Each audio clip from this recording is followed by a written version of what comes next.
করছো প্রেম?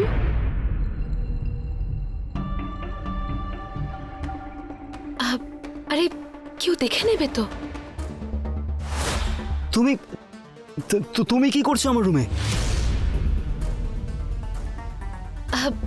আরে এক্ষুনি তো তুমি আমার প্রশংসা করছিলে। তোমার হঠাৎ করে সেদিনের মিথ্যেটার জন্য এখনো ক্ষমা করনি? এসব কি হচ্ছে আমার সাথে? এত কেন ভাবছি আমি ওই মেয়েটার ব্যাপারে, যে ও না থাকাতেও আমি ওকে সব জায়গায় দেখতে পাচ্ছি।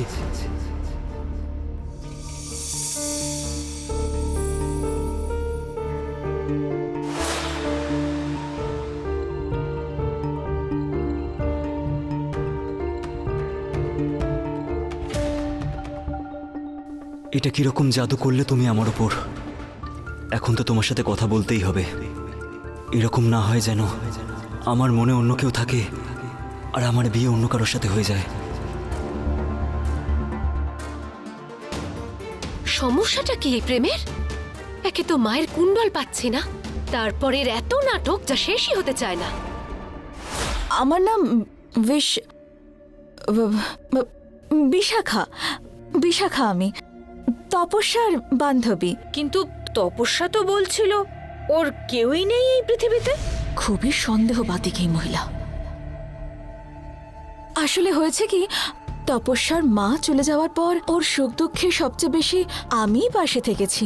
সেই জন্যই তো ওর গায়ে হলুদে ও শুধুমাত্র আমাকেই ডেকেছে। এখনো তো এই বাড়ির বউও হয়নিও, আর এখন থেকে গোটা শহরে নিমন্ত্রণ করতে শুরু করেছে। জানি না এরপর আর কি কি করবে এই মেয়েটা। আরে না না, আসলে আপনি আমার বান্ধবীকে ভুল বুঝছেন। আমি জেদ করেছিলাম ওর কাছে যে আমি আমার হবু জামাইবাবুকে দেখতে চাই, শুধু সেই জন্যই। কিন্তু ঠিক আছে, যদি কোনো সমস্যা হয় তাহলে আমি এখন চলে যাচ্ছি। যদি দিদি আবার জানতে পেরে যায়, আমাকেই তখন ভালো মন্দ শোনাবে। আরে না না সোনা, এতটাও খারাপ নই আমি যে নিজের ছেলের গায়ে হলুদে আসা অতিথিকে দরজা থেকেই তাড়িয়ে দেব। এসো এসো, ভেতরে এসো, চলো এসো।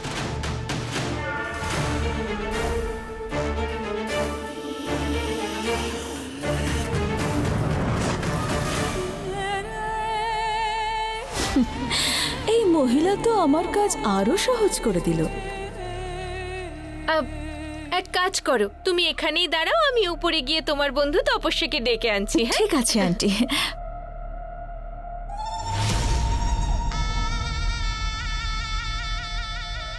আর দেরি করতে পারবো না আমি। এবার তাড়াতাড়ি আমাকে সেই কাজটা করতে হবে যার জন্য রানী কর্ণমোহিনী আমাকে পাঠিয়েছেন।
তুমি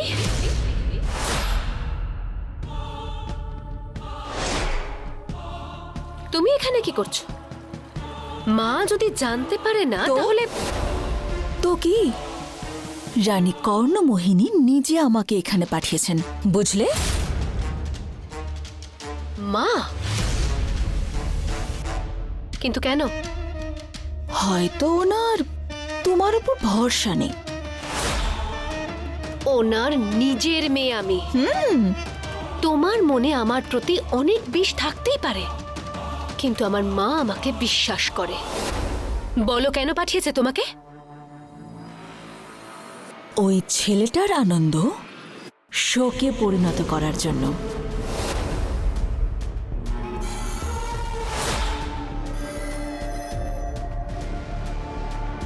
আর আমার কাজ আমি করে দিয়েছি। ওর হলুদে আমি আমার বিষ মিশিয়েছি।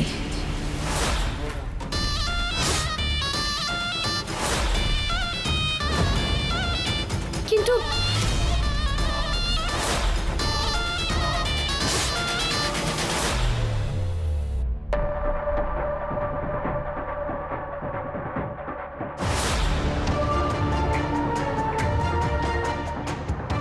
যখন আমি এখানে আছি তখন মা ওকে কেন এখানে পাঠালো? কি করাতে চাইছে মা ওকে দিয়ে? আরে আরে ব্যাস ব্যাস, কি করছো? দাঁড়াও। কি ব্যাপার রে বিট্টু, তুই এত খুশি কেন বুঝতে পারছি। তবে এখন গায়ে হলুদ হবে, তারপর বরং সবাই ডান্স করবে। হ্যাঁ, চলো চলো সবাই, গায়ে হলুদের সময় হয়ে গেছে। হ্যাঁ প্রেম,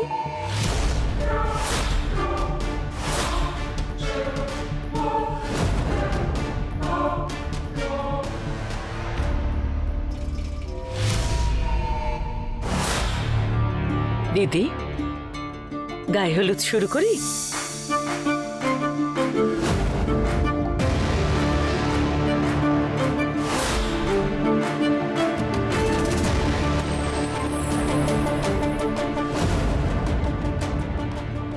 নিজের ছেলের গায়ে হলুদ দেখতে সব মায়ের স্বপ্ন থাকে। এবার বউ আসার পর বউয়ের আঁচল ধরে থাকিস না জানো তুই। আরে মা, বিয়ের পর যদি তোমাকে আমি একটুও ভুলে যাই তাহলে তুমি জোরে আমার কানটা একটু মুলে দিও। এটা করলে তোমার বৌমা আর আমি দুজনেই কন্ট্রোলে থাকবো।